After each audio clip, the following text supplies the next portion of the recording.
Hello बच्चों, आज हम फिज़िक्स क्लास 9th स्टार्ट कर रहे हैं। Motion part number 8। ये सेकंड लास्ट पार्ट है इसका।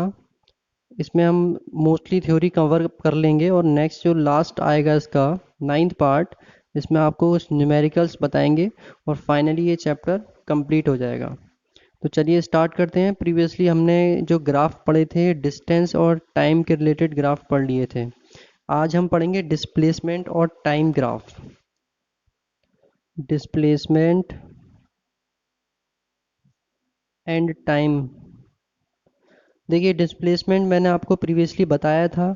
आप पीछे की वीडियो चेक कर सकते हैं, अगर भूल रहे हैं तो नोट्स बनाए होंगे उसमें चेक कर सकते हैं। तो डिस्प्लेसमेंट और टाइम ग्राफ में सबसे पहला पॉइंट आता है, अगर ऑब्जेक्ट आपकी बॉडी एट रेस्ट है, बॉडी एट रेस्ट, अगर रेस्ट कंडीशन में बॉडी है तो इस कंडीशन में जैसे कि हम पहले करते आ रहे हैं, डिस्टेंस का ग्राफ था, वैसे ही डिस्प्लेसमेंट का ग्राफ बनेगा। अगर आप डिस्प्लेसमेंट को इस डायरेक्शन में लेते हैं, यानी कि वाई में, वाई एक्सिस पर, और टाइम टी को एक्स एक्सिस पर लेते हैं, तो टाइम बढ़ रहा है लेकिन डिस्प्लेसमेंट में कोई चेंज नहीं हो रहा, बॉडी रेस्ट कंडीशन में, इसलिए आपका ग्राफ जो है इस तरह से एक स्ट्रेट लाइन में जाएगा।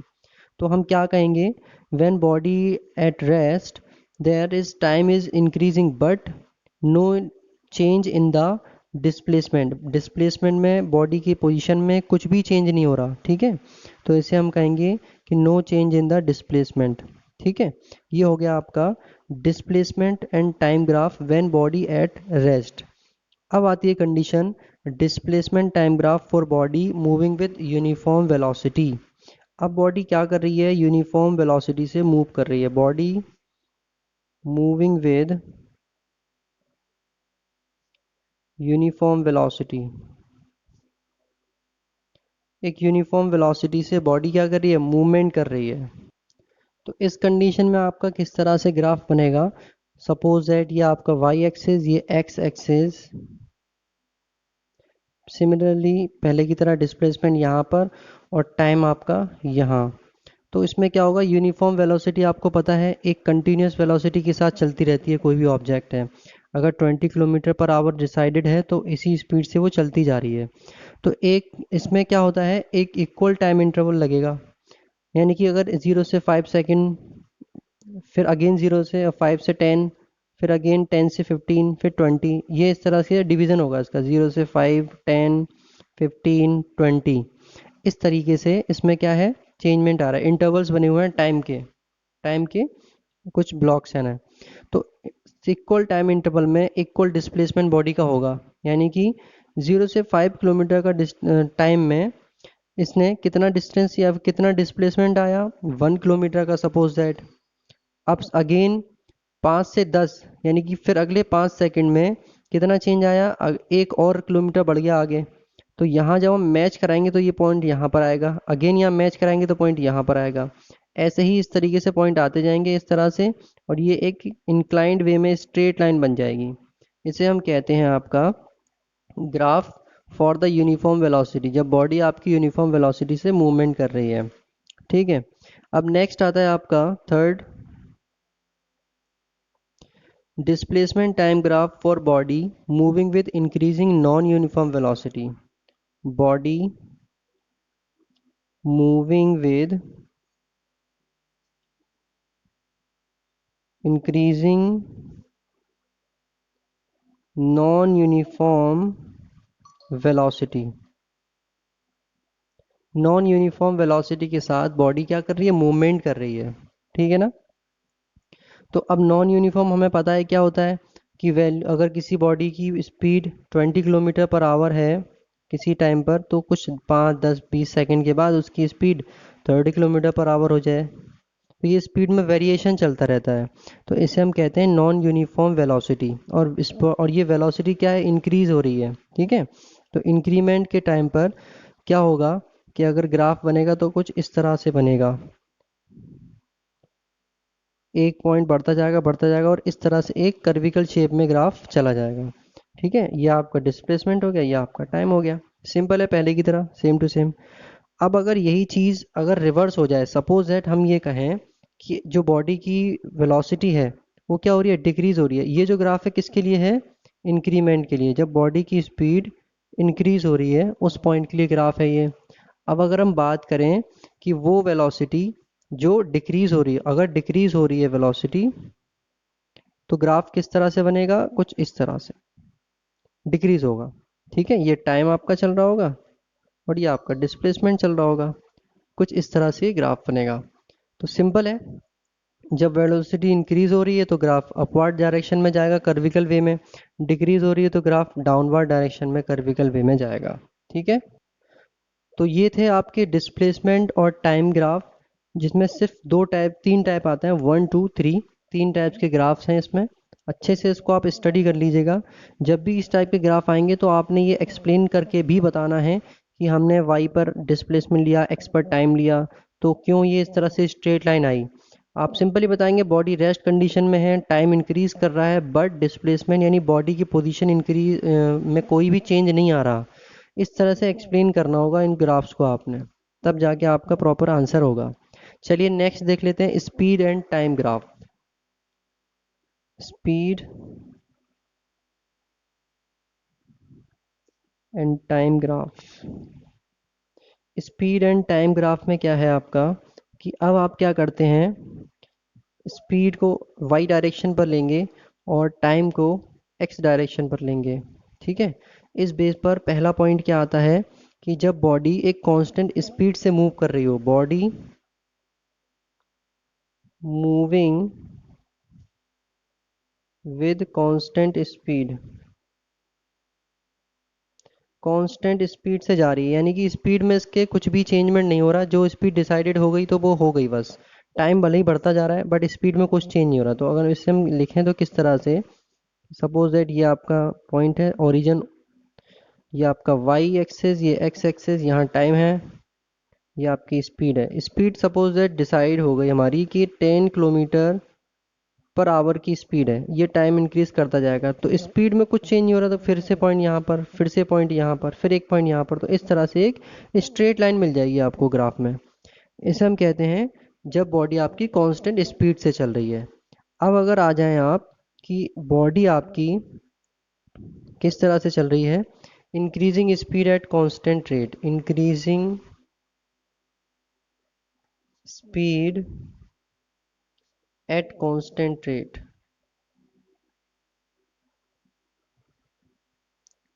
बॉडी की स्पीड इंक्रीज हो रही है लेकिन एक कांस्टेंट रेट पर। ठीक है, यानी कि पर सेकंड कितना टाइम उस कितनी स्पीड उसकी बढ़ रही है, ये है चीज़।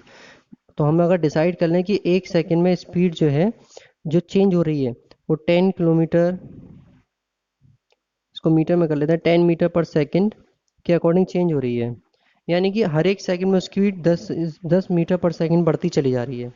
तो हम इसको कैसे लिखेंगे, 10 मीटर पर सेकंड एक सेकंड पर, अगला सेकंड हुआ यानी कि दूसरे सेकंड में जब आए तो फिर उसमें क्या हुआ, 20 मीटर पर सेकंड, ये इस तरह से बढ़ती चली जाएगी। अब जब हम ग्राफ ड्रॉ करेंगे तो ग्राफ के अकॉर्डिंग क्या है कि इक्वल टाइम इंटरवल चल रहा है, यानी कि एक एक का फ़र्क है सब में। तो एक एक का फ़र्क के हिसाब से जब ग्राफ बनाया जाएगा तो पहले 10 थी, फिर 20, फिर 30, तो ग्राफ इस तरह से पॉइंट होगा, पॉइंट यहाँ, फिर एक इसको मैच कराएंगे यहाँ कहीं, फिर इसको मैच कराएंगे यहाँ कहीं, इस तरह से ये एक इंक्लाइंड वे में स्ट्रेट लाइन बनाएगा। ये कब है, जब आपकी बॉडी की स्पीड कांस्टेंट रेट पर इंक्रीज हो रही है।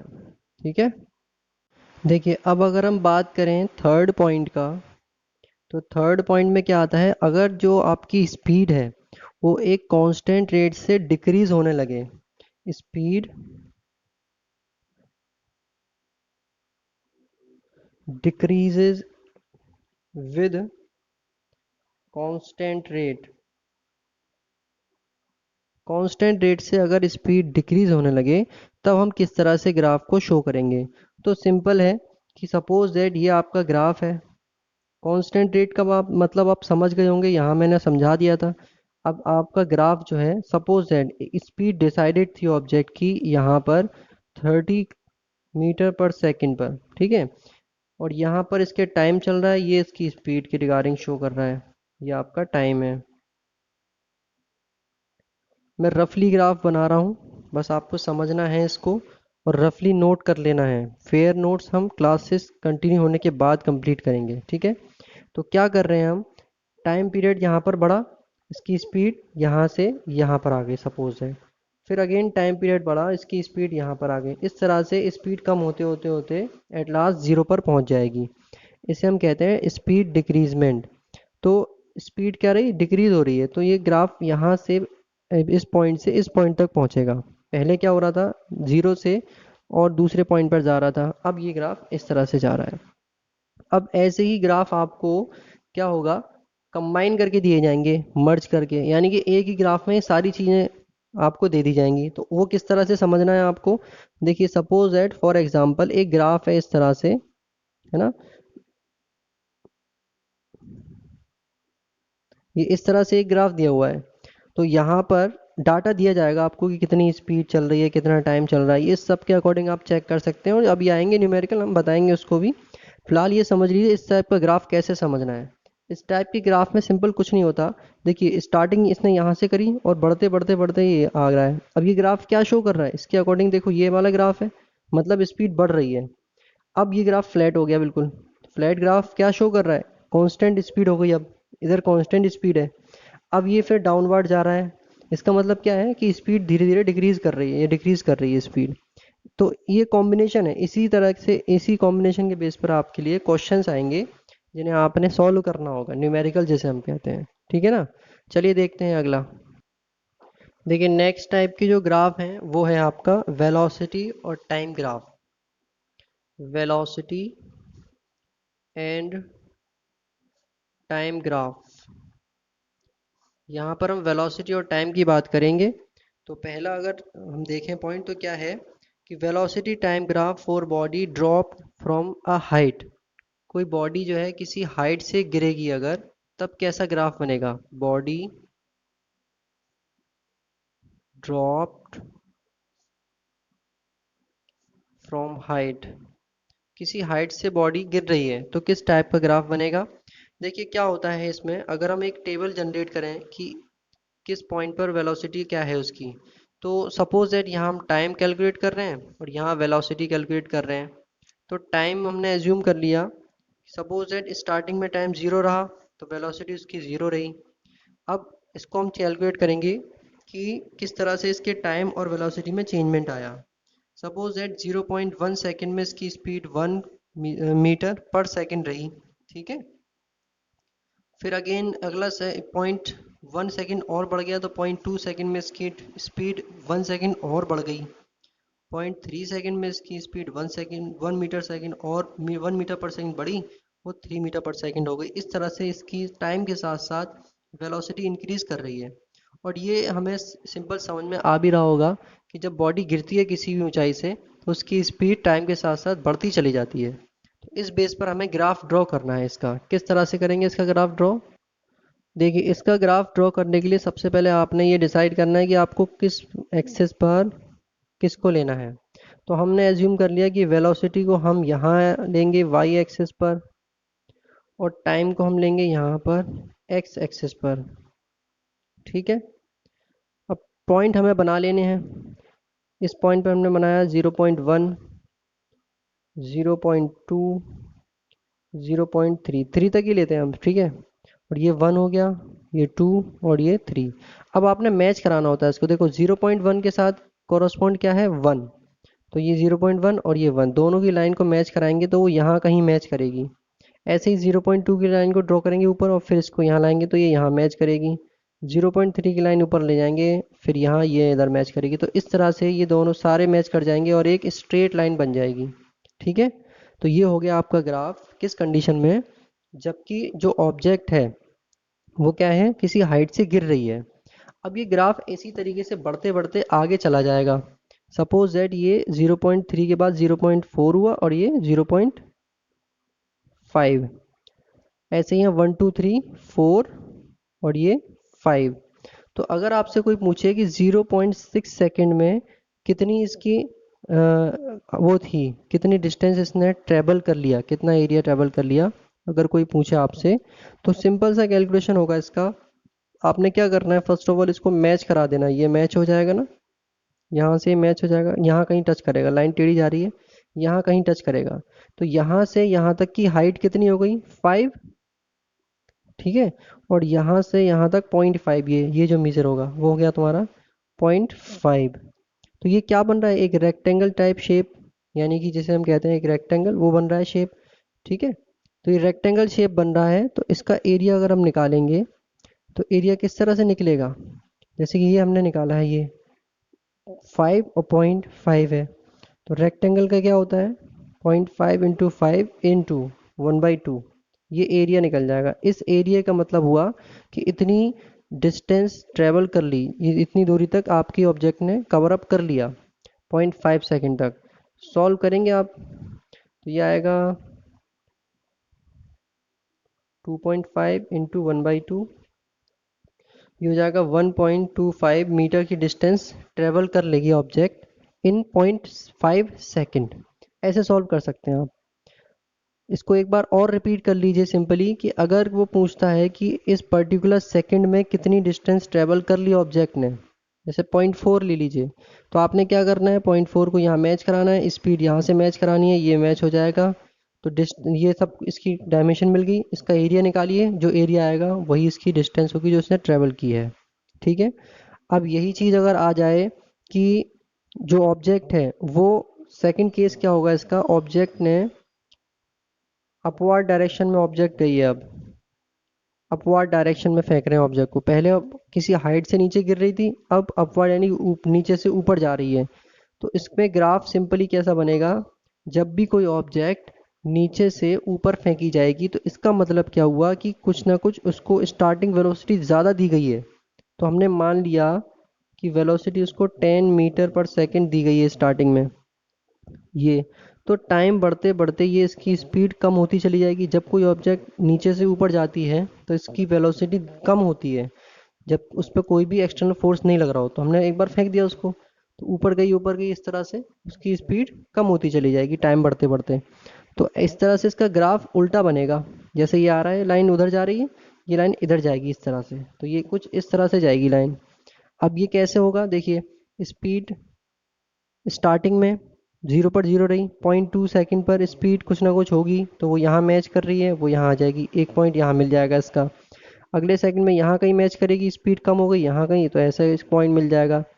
ऐसे ही करके पॉइंट इसको मिलते जाएंगे और ये ग्राफ जनरेट हो जाएगा। ठीक है, डिस्टेंस और सॉरी वेलोसिटी और टाइम का ग्राफ। ठीक है। तो ये इस तरह से आप मेज़र कर सकते हैं। और कितना चेंजमेंट हुआ है वेलोसिटी में, उसका मतलब होता है एक्सेलरेशन, कि एक टाइम पीरियड आपने बता दिया कि इतने से इतने टाइम में कितनी स्पीड चेंज हुई, वेलोसिटी चेंज हुई, वो होता है आपका एक्सेलरेशन मेज़र करने के लिए।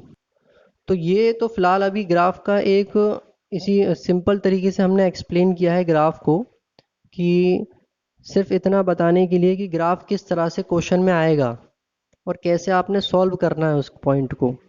तो अभी हम फिलहाल इसको यहीं इतना रखते हैं, और नेक्स्ट जो हमारा लास्ट लेक्चर आएगा उसमें, उस पॉइंट में हम आपको कई सारे न्यूमेरिकल सॉल्व कराएंगे, और न्यूमेरिकल्स के बेस पर आपको समझ में आएंगी चीज़ें कि किस तरह से सवाल क्वेश्चन में आ सकते हैं। आई होप ये आपको समझ में आया होगा। ये चैप्टर ग्राफ के बेस पर चैप्टर है, थोड़ा लेट समझ में आता है, बट आप इसे रिपीट करके ज़रूर देखिएगा जिससे समझ में आ जाए। ठीक है, stay home, stay safe, have a nice day. मिलते हैं अगले लेक्चर में।